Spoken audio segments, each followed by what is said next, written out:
Buongiorno, diamo il benvenuto a Dina La Greca di Biospremi. Buongiorno. In quale anno ha dato vita al suo percorso imprenditoriale?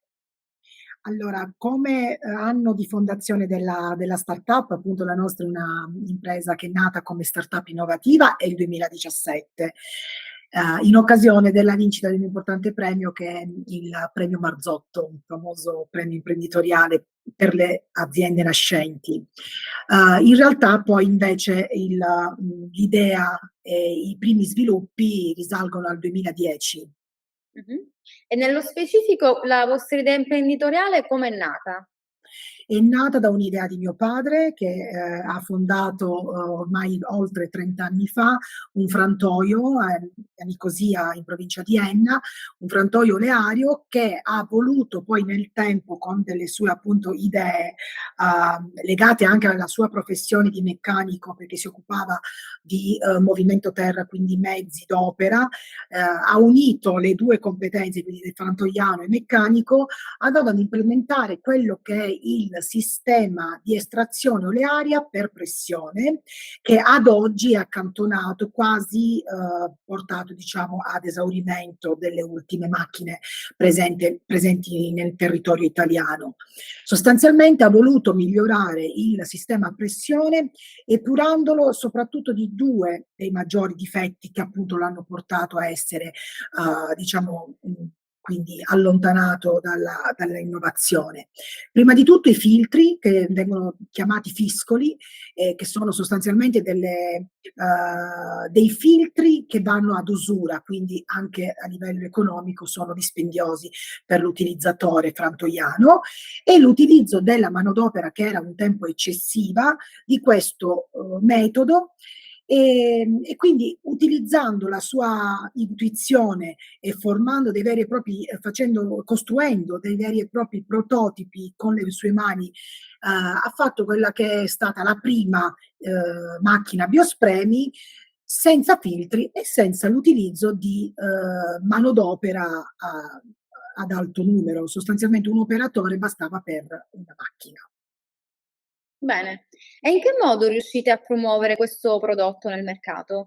Allora, il nostro prodotto, come dicevo, nasce quindi da questi primi, tentativi e prototipi che poi nel tempo sono anche stati, coperti da brevetti, da diversi brevetti.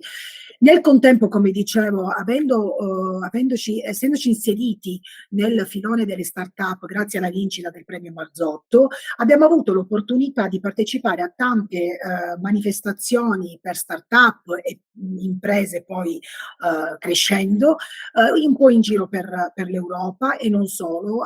Siamo stati anche in diversi punti, anche agli antipodi della nostra Italia, proprio a lavorare fianco a fianco con gli australiani. Infatti nel giugno del 2018, dove appunto era periodo oleario in Australia, noi siamo stati lì, abbiamo incontrato diversi frantoiani presentando il progetto presso due università, Melbourne e Adelaide, dove appunto abbiamo promosso inizialmente proprio, siamo partiti sostanzialmente dall'estero, poi pian piano da questo eco siamo stati conosciuti in Italia, specificatamente in Sicilia, abbiamo diversi partner in Sicilia e molti interessi anche in Italia, ma tutto è stato grazie proprio agli articoli che poi sono usciti di questa startup che si muoveva all'estero. Per esempio anche nel 2019 per 3 mesi abbiamo lavorato fianco a fianco con i giapponesi, perché abbiamo vinto un premio importante dal Ministero dello Sviluppo e quindi siamo stati 3 mesi lì. Ci siamo un po' fatti conoscere anche attraverso queste iniziative. Bene.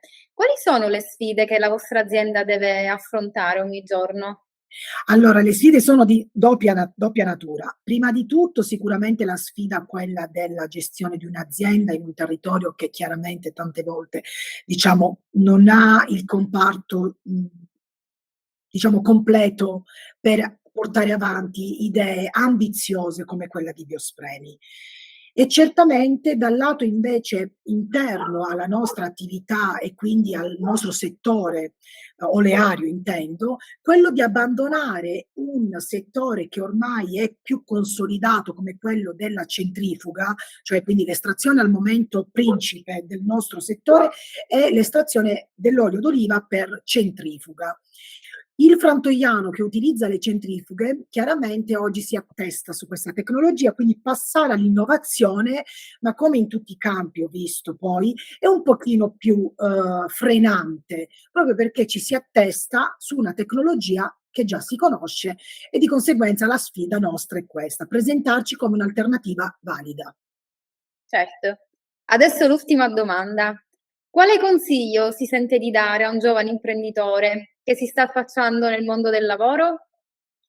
Allora, la passione per quello che si fa, sembra scontato che la diciamo in tante occasioni, ma è vera.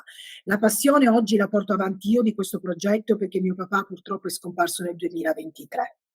Quindi questo progetto sta chiaramente nel cuore come, alla nostra famiglia, quindi personalmente, ma ha una sua, radice che è quella sulla quale appunto siamo partiti, ovvero l'ecosostenibilità. Noi siamo partiti da un progetto che voleva essere ecosostenibile in con un'azienda che sul territorio facesse risparmio idrico e riciclo dei rifiuti, che appunto il rifiuto dell'olio d'oliva è la SANS. Quindi sulla circolarità e sull'ecosostenibilità sono i principi cardini sui quali ci siamo basati e sui quali vogliamo perpetrare il nostro lavoro. Quindi chiunque si approccia a un lavoro imprenditoriale che abbia, secondo il mio modesto avviso, questi due cardini, quindi la passione che nasce dal proprio lavoro o anche dalla propria famiglia e improntata per dare qualcosa al proprio territorio, in questo caso secondo me è il primo passo vincente. Chiaro è che le sfide ci sono tutti i giorni e sicuramente devono essere affrontate ricordando questi due passi, questi due, diciamo, sproni. Ecco, Perfetto, grazie per la sua testimonianza e grazie a complimenti te. per la sua realtà imprenditoriale. Grazie, grazie, sono veramente fiera di averla condivisa con voi. Grazie mille.